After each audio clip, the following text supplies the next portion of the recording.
আসসালামু আলাইকুম রহমতুল্লাহি ওয়া বারাকাতুহু। জি, আমাদের শরীর ভালো রাখার জন্য প্রোটিন জাতীয় খাবারের বিকল্প নাই।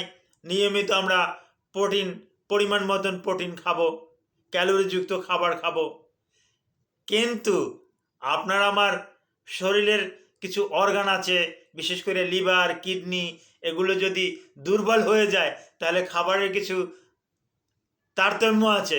তার ভিতরে প্রোটিন জাতীয় খাবার কিন্তু খেলে কিডনি অতি দ্রুত অসুস্থ হয়ে পড়ে। তো যারা সিকিডিতে ভুগছেন তারা প্রোটিন জাতীয় খাবার একেবারে খাবেন না। বিশেষ করে মাংস, মাছ, লবণ, দুধ এ জাতীয় খাবার কমিয়ে দেবেন। একসময় আপনি না খেয়ে পারলেই অতি উত্তম হবে। Thank you all.